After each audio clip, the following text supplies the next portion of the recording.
Honorables députés, estimés collègues, mieux que quiconque, porté par la conviction et l'amour de la patrie, j'ai activement œuvré à l'avènement d'une alternance pacifique dans notre pays et en faveur de son Excellence, M. Félix Tshisekedi Tshilombo, président de la République et chef de l'État.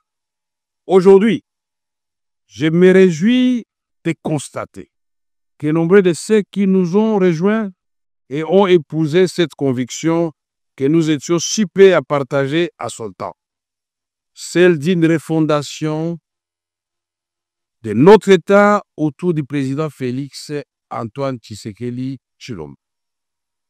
J'ai consacré l'essentiel de ma vie à la recherche de la consolidation de la paix, ainsi qu'à l'amélioration des conditions de vie de notre population.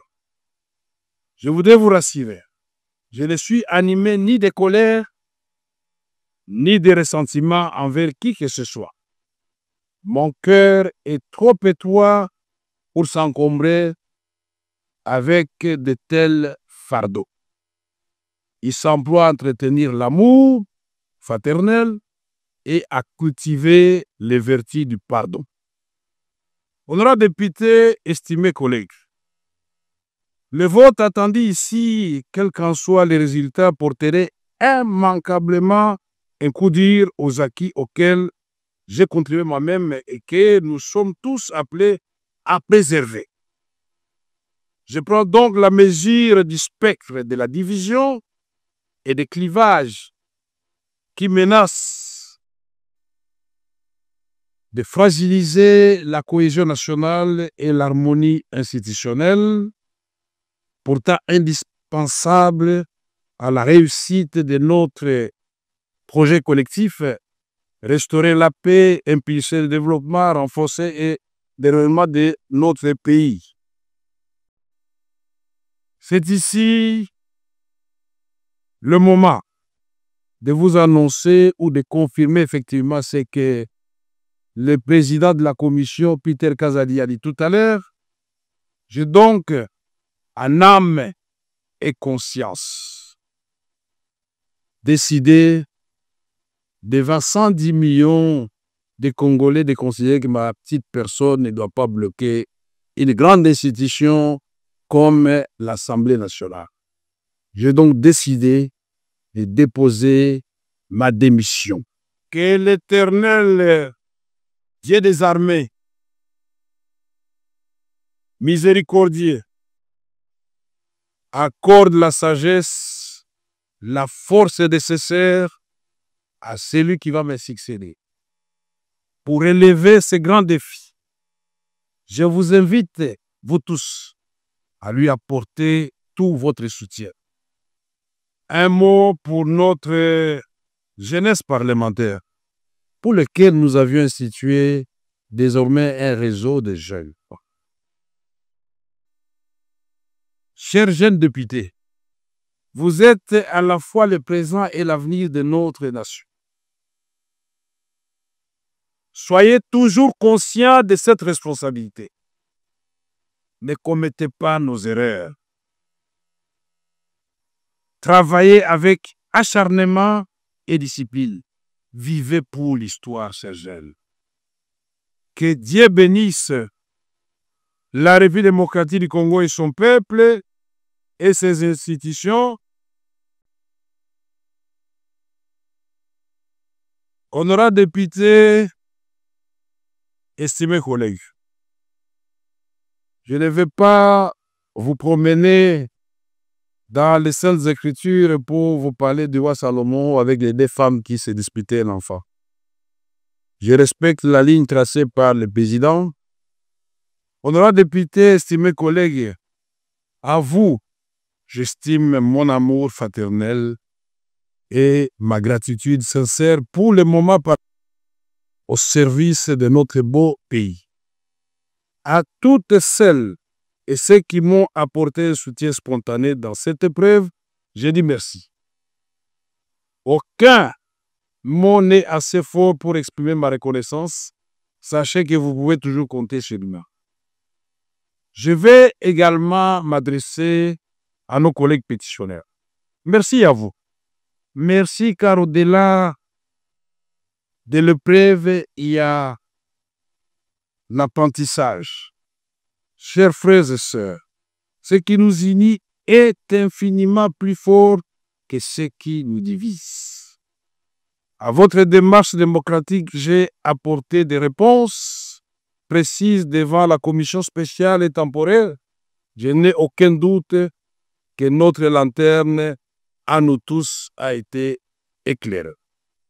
Ma gratitude s'adresse aussi au personnel administratif et aux assistants parlementaires qui abattent un travail remarquable avec zèle et abnégation.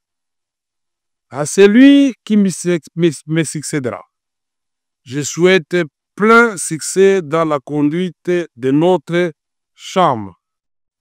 Honorable député, estimés collègues, à travers une pétition qui m'a été notifiée par voie d'huissier, un groupe de collègues a mis en cause ma responsabilité en qualité de président de l'Assemblée nationale et notre auguste chambre.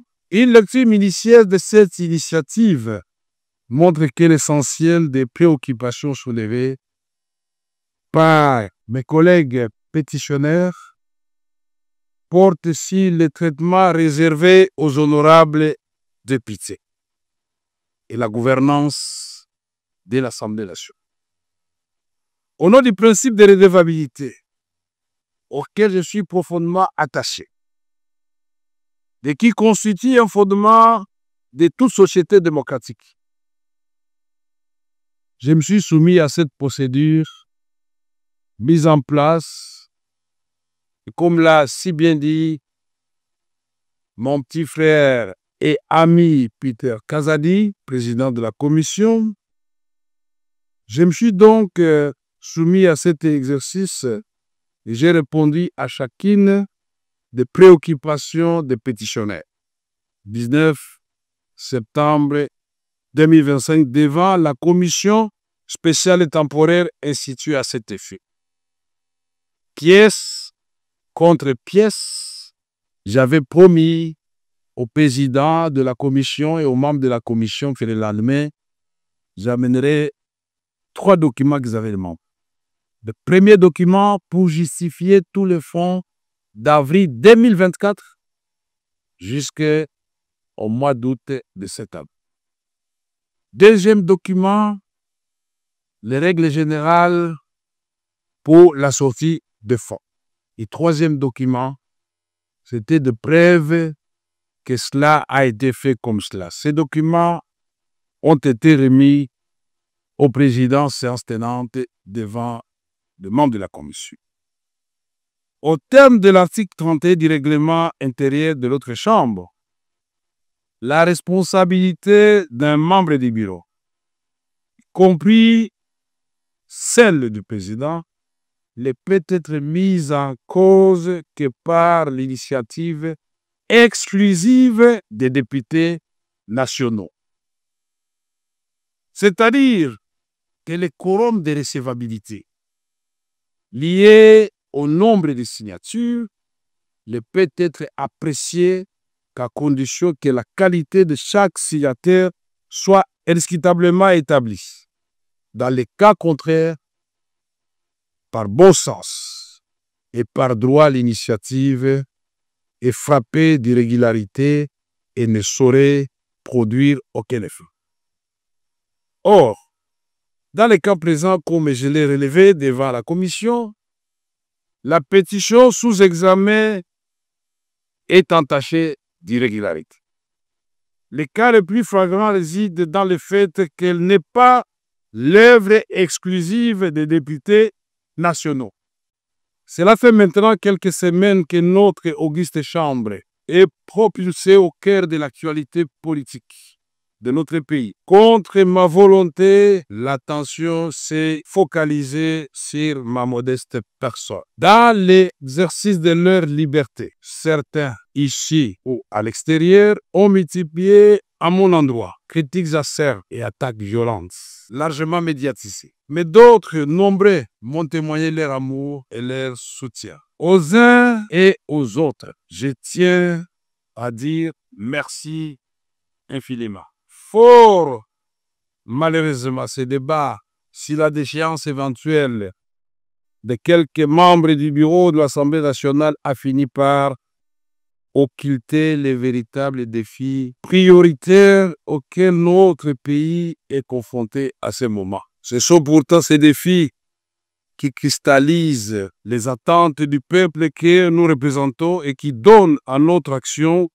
toute sa substance patriotique. L'unité nationale, la cohésion, la défense de la souveraineté et de l'intégrité territoriale, le progrès social et économique. Voilà ce qui devrait capter toute notre énergie. Je me réjouis que la plénière d'aujourd'hui, présidée par mon estimé collègue Isaac Jean-Claude Chiumbaï, avec lesquels aussi, avec les autres membres du bureau, nous avons passé de bons moments, tout comme avec vous, honorable député. Je me réjouis, je disais, que la plénière d'aujourd'hui mette un terme à cette parenthèse afin que, dès demain, nous retrouvions le chemin de l'essentiel. Conjuguer nos efforts pour répondre aux attentes légitimes du peuple qui nous a mandatés ici.